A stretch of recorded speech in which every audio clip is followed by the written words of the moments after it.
Let's look at the diagonal lines in our capital letters.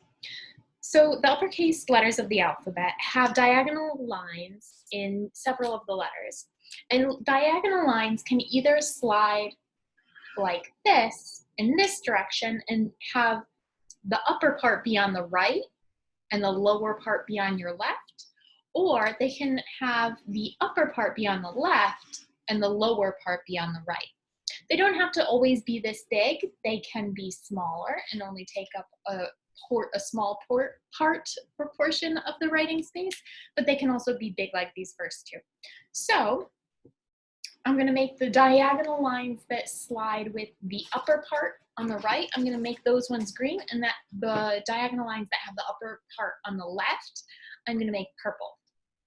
Let's go through and we're going to highlight together all of the diagonals that have their upper part on the right. So A has a diagonal just like this on the first side, on the left side. B doesn't have any diagonals, nor does C. It's all just a big curve. No diagonals in D, nor E. F, G doesn't have any diagonals.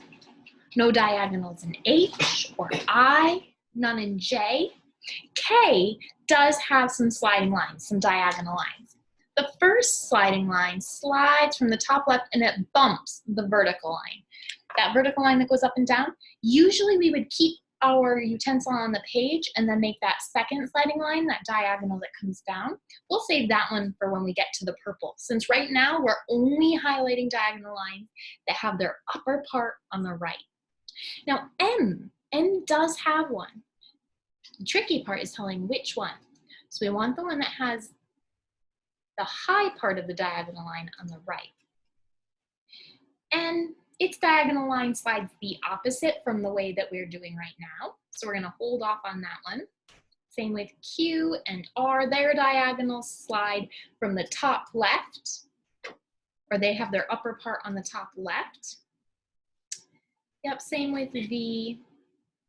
Now W also has sliding lines here.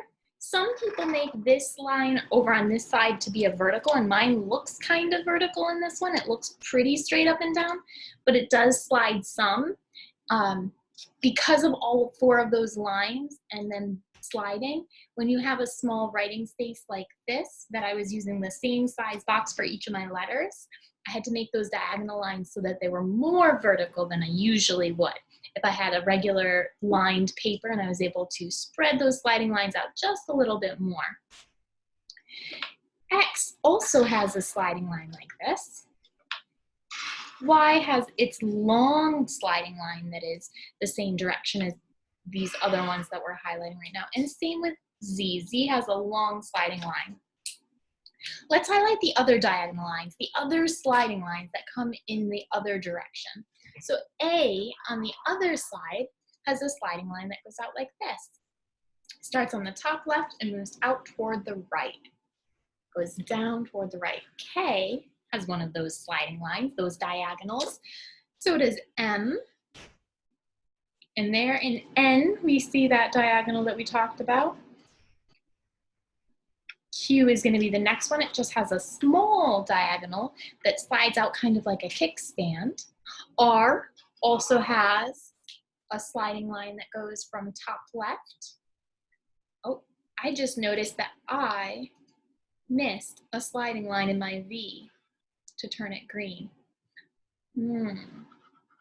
So I'll finish adding in the sliding lines that have the top left and then slide down toward the right.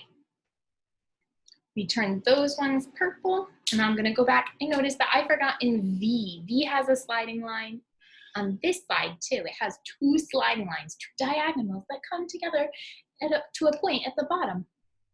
All right, it looks like we've got all of our sliding lines. All of our diagonals are highlighted on this one. There we go.